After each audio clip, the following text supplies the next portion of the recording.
अब जहाँ तक बात विशिष्ट शिक्षकों का प्रोन्नति का है, प्रमोशन का है दोस्तों, तो वो नियमावली के अनुसार, नियमावली का जो पॉइंट 9 है उसके अनुसार होगा।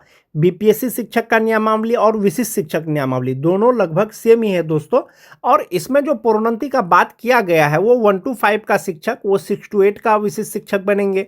जो 6 to 8 के शिक्षक हैं 6 to 8 के वरीय विशिष्ट शिक्षक बनेंगे। जो 9-10 के शिक्षक हैं 11-12 के विशिष्ट शिक्षक बनेंगे। जो 11-12 के शिक्षक हैं 11-12 के वरीय विशिष्ट शिक्षक बनेंगे। और जो मोस्ट इंपॉर्टेंट चीज है कि क्या होना चाहिए, लगातार 8 साल का सेवा का होना चाहिए। चूंकि अब सेवा निरंतरता दे दिया, जैसे कोई शिक्षक 1 जनवरी 2025 को ज्वाइन किए हैं विशिष्ट के रूप में, तो वो प्रमोशन के योग्य होंगे कब होंगे, 1 जनवरी 2033 के बाद होंगे। चूंकि अब विभाग ने आपको सेवा निरंतरता दे दिया है, यानी नियोजित के रूप में विशिष्ट शिक्षक नियमावली उसी के लिए था जो पहले से कार्यरत थे। चूंकि अब वो आपकी सेवा को गिन रहा है, आपने जो पहले सेवा किया है, तो लगातार 8 साल का सेवा जो आपका प्रशिक्षित वेतनमान है जो से आपको मिल रहा है, उस तिथि से 8 वर्ष जिस दिन आपका पूर्ण जाएगा तो उस दिन आपका प्रोन्नति के योग्य हो जाएंगे, आपको प्रोन्नति मिलेगा। आपको 2033 का, यानी 1 जनवरी को ज्वाइन किए हैं तो 2033 का इंतजार नहीं करना पड़ेगा प्रोन्नति के लिए। बस शर्त यह है कि आपका प्रशिक्षित वेतनमान से 8 वर्ष पूर्ण जाना चाहिए। एक ये चीज हो गया। दूसरा चीज है कि दोस्तों आपको प्रमोशन के लिए एसेंशियल क्वालिफिकेशन आपके पास होना चाहिए। जैसे आप एक ऐसे समझ सकते हैं कि 1 to 5 का शिक्षक बनने के लिए जो एजुकेशनल क्वालिफिकेशन चाहिए वो आपको इंटर चाहिए, प्लस आपको ट्रेंड होना चाहिए, साथ ही साथ आपको बीटेड सीटेड जो भी हो आपको पास होना चाहिए। लेकिन स्नातक ग्रेड के शिक्षक बनने के लिए आपको ग्रेजुएट होना चाहिए, साथ ही साथ ट्रेंड होना चाहिए, साथ ही साथ आपको टीटी जो भी हो बीटेड सीटेड वो आपको पास होना चाहिए। तो 6 to 8 का शिक्षक बनने के लिए आपको ग्रेजुएट होना चाहिए। यदि आप इंटर पास हैं और आप 1 to 5 के शिक्षक हैं और आप प्रोन्नति लेना चाहते हैं और आप ग्रेजुएट नहीं हैं, तो संभवतः आपका प्रमोशन नहीं होगा, क्योंकि 6 to 8 का शिक्षक बनने के लिए जो एसेंशियल क्वालिफिकेशन चाहिए वो आपके पास नहीं है। तो आपको जो एसेंशियल क्वालिफिकेशन है वो आपके पास होना चाहिए। जैसे जो 9-10 के शिक्षक हैं उनका 11-12 में कब होगा प्रमोशन, जब उसके पास क्वालिफिकेशन होगा। 9-10 का शिक्षक बनने के लिए आपको ग्रेजुएट होना चाहिए, साथ ही साथ बीएड होना चाहिए, साथ ही साथ आपको एस्टेट पास होना चाहिए। अब जब आपका प्रमोशन होगा 11-12 में, तो 11-12 का क्वालिफिकेशन क्या चाहिए, आपको पीजी यानी एमए एमएससी एमकॉम पास होना चाहिए, बीएड होना चाहिए, साथ ही साथ पेपर 2 में एस्टेट जो भी हो वो आपको पास होना चाहिए। तो प्रोन्नति के लिए दोस्तों आपके पास एसेंशियल क्वालिफिकेशन होना चाहिए। नियमावली में एक चीज ये भी स्पष्ट किया गया है कि अधिकार के रूप में आप प्रोन्नति का दावा नहीं कर सकते हैं। ऐसा हो सकता है कि आप प्रोन्नति के योग्य हैं लेकिन आप उसका दावा नहीं कर सकते हैं। सभी प्रोन्नति उपलब्ध रिक्तियों के अधीन होगी और विभागीय नीति को ध्यान में रखते हुए किया जाएगा। वैकेंसी रहेगा तो आपका प्रोन्नति होगा, वैकेंसी नहीं रहेगा तो प्रोन्नति नहीं होगा। इसके अलावा सभी प्रोन्नति विभाग की प्रचलित नीति के अनुसार की जाएगी, अपेक्षित योग्यता सहित पात्रता के अधीन होगी। तो ये विशिष्ट शिक्षकों का प्रोन्नति का बात हो गया दोस्तों। तो एक चीज तो ये स्पष्ट है, नियोजित शिक्षकों का जो प्रोन्नति किया जा रहा है वो लगातार 12 साल, यानी नियोजित शिक्षकों का जो प्रोन्नति किया जा रहा है तो वो कालबद्ध प्रोन्नति किया जा रहा है। विशिष्ट शिक्षकों का जो प्रोन्नति किया जा रहा है वो आपको उनका प्रशिक्षित वेतनमान की तिथि से 8 वर्ष जिस दिन पूरा होगा उस तिथि से उनका प्रोन्नति किया जाएगा या किया जा रहा है। विभाग ने इसके लिए स्पष्ट निर्देश दिया है दोस्तों। जहां तक बात वेतन का है दोस्तों, चाहे वो विशिष्ट शिक्षक हो चाहे वो नियोजित शिक्षक हो, अलग अलग साल में नियुक्त जितने भी शिक्षक हैं उनका वेतन अलग अलग है। नियोजित शिक्षक का वेतन वर्सेस विशिष्ट शिक्षक का वेतन जब आप देखेंगे तो आपको इनहैंड सैलरी लगभग जो है बराबर लगेगा, लेकिन ग्रॉस सैलरी का जब आप तुलना करेंगे तो आप पाएंगे कि विशिष्ट शिक्षकों का सैलरी नियोजित शिक्षकों से बहुत ही ज़्यादा है।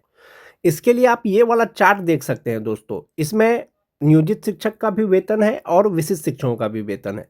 जो 2003-05 के नियोजित शिक्षक विशिष्ट शिक्षक बन गए हैं अभी, तो उनका बेसिक पे 32,620 रुपया है। जो अभी तक विशिष्ट नहीं बने हैं, नियोजित ही हैं, उनका 32,290 रुपया है। अब आप वेतन का डिफरेंस देख लीजिए।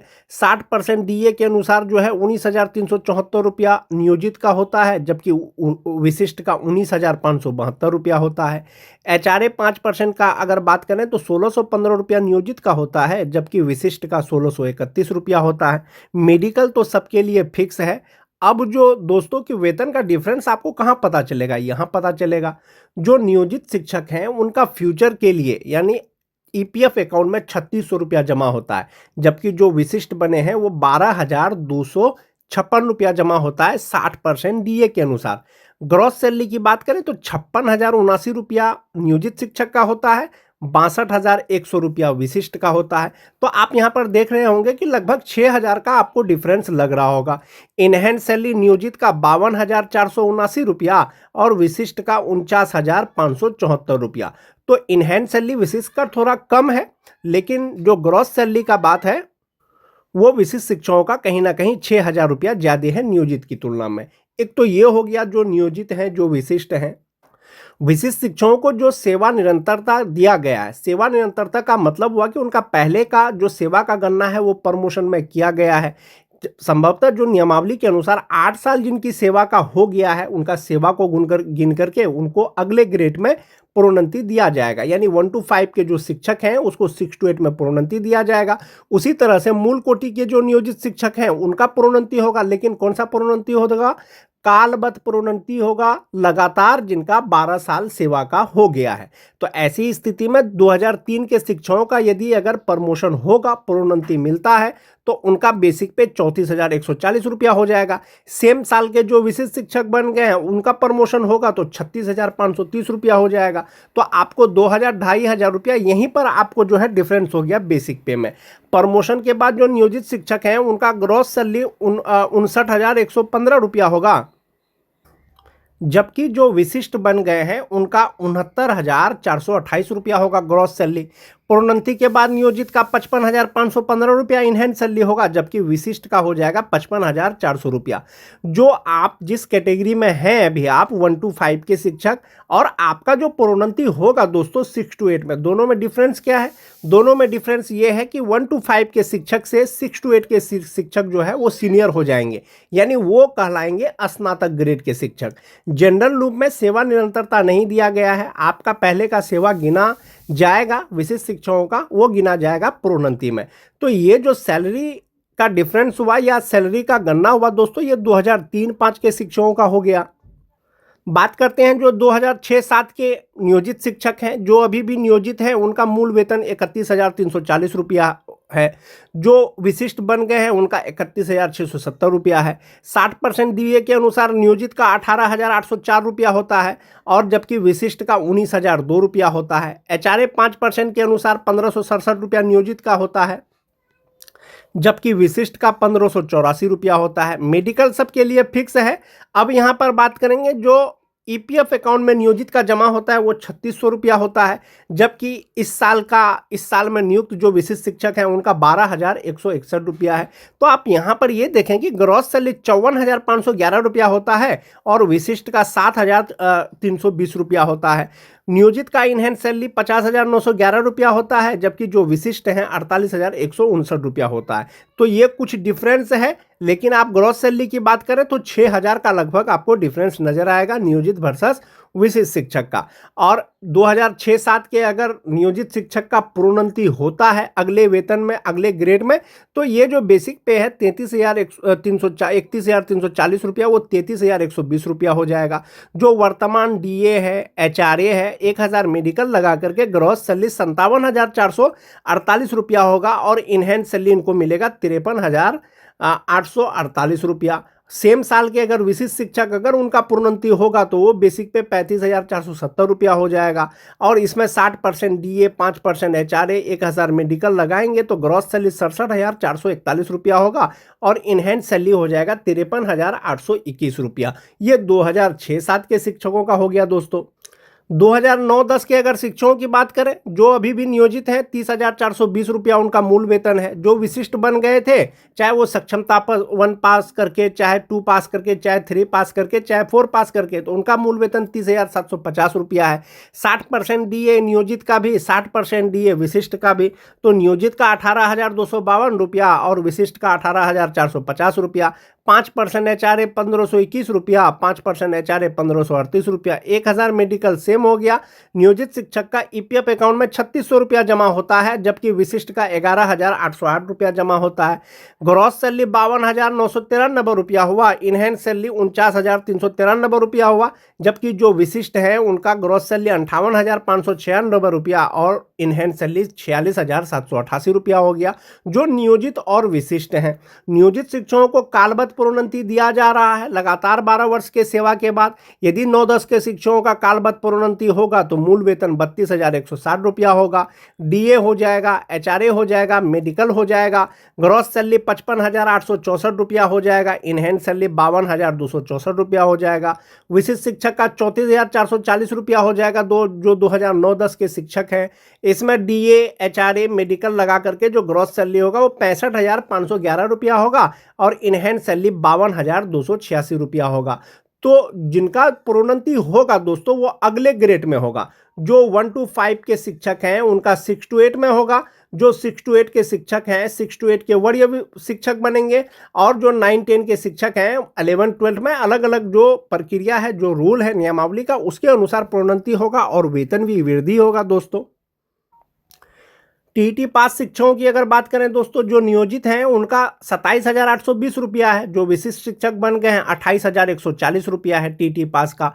जो वर्तमान में DA है 60%, उसके अनुसार जब आप गणना करेंगे दोस्तों, जो नियोजित अभी भी है उनका ग्रॉस सैलरी 48,703 रुपया होता है, जबकि जो विशिष्ट बन गए हैं 53,705 रुपया होता है। इनहेंस सैलरी जो नियोजित है 45,103 रुपया होता है, जबकि जो विशिष्ट बन गए हैं 42,899 रुपया होता है। सेम प्रोसेस दोस्तों जो छठा फेज के शिक्षक हैं जो अभी भी नियोजित हैं, बहुत कम संख्या में बचे होंगे, तो 23,280 रुपया उनका बेसिक पे है। ग्रॉस सैलरी उनका 41,212 रुपया, इनहेंस सैलरी 37,612 रुपया। जो विशिष्ट बन गए हैं 25,750 रुपया, ग्रॉस सैलरी 49,226 रुपया और इनहेंस सैलरी 39,338 रुपया। तो इस प्रकार से दोस्तों ये वेतन है 60% DA के आधार पर जो है विशिष्ट शिक्षक हो या नियोजित शिक्षक हो उनको मिलेगा। आप इस प्रकार से एक बार ऐसे भी देख सकते हैं दोस्तों, जो नियोजित शिक्षक है 3-5 का, उनका इनहेंस सैलरी 52,479 रुपया और जो विशिष्ट है उनका 49,574 रुपया। जो 2006-7 के हैं 50,911 रुपया और जो विशिष्ट हैं 48,159 रुपया। जो 2010 के हैं नियोजित उसका 49,393 रुपया, जबकि जो विशिष्ट बन गए हैं 46,788 रुपया। जो टीटी पास नियोजित है उनका 45,103 रुपया, जो विशिष्ट बन गए हैं 42,899 रुपया। जो छठा फेज वाले हैं नियोजित का 37,612 रुपया, जबकि विशिष्ट का 39,338 रुपया। तो इस प्रकार से दोस्तों शिक्षकों को वेतन 60% DA के आधार पर मिलता है। जब DA बढ़ेगा फिर से तो वेतन बढ़ जाएगा। और एक चीज जो मोस्ट इंपॉर्टेंट चीज है, नियोजित शिक्षक का वेतन और विशिष्ट शिक्षक का वेतन आपका जो भविष्य के लिए जमा होता है, जैसे नियोजित शिक्षक हैं उनका EPF अकाउंट में जमा होता है तो उनका फिक्स है 3600 रुपया, चाहे DA 50% हो चाहे DA 70% हो जाए। लेकिन जो राज्यकर्मी शिक्षक हैं, जो विशिष्ट शिक्षक बन गए हैं, जैसे जैसे DA बढ़ेगा, जैसे जैसे उनका बेसिक पे बढ़ेगा, वैसे वैसे उनका जो है फ्यूचर के लिए यानी NPS अकाउंट में जो अमाउंट जमा होता है वो वैसे वैसे बढ़ते जाएगा। ये हो गया दोस्तों। जहाँ तक बात प्रोन्नति का है दोस्तों, नियोजित शिक्षकों का प्रोन्नति का, तो जो 1 to 5 के शिक्षक हैं उनका ग्रेड पे 2,000 रुपया है, जो स्नातक ग्रेड के हैं उनका 2,400 रुपया है। उनका प्रोन्नति अगले ग्रेड में जैसे ही होगा तो उनका बेसिक पे बदल जाएगा। जैसा कि आपको बताया कि जिनका 32,290 रुपया है उसका 34,130 रुपया हो जाएगा, जिनका 31,340 रुपया है उनका 33,120 रुपया हो जाएगा। जो TT पास शिक्षक हैं उनका 29,410 रुपया हो जाएगा। और नियोजित शिक्षकों का जो प्रोन्नति का आदेश है तो वो किनका है, जिनका लगातार 12 साल का सेवा का हो गया है या प्रशिक्षित वेतनमान का हो गया है, यानी नियोजित शिक्षकों को कालबद्ध प्रोन्नति मिलेगा।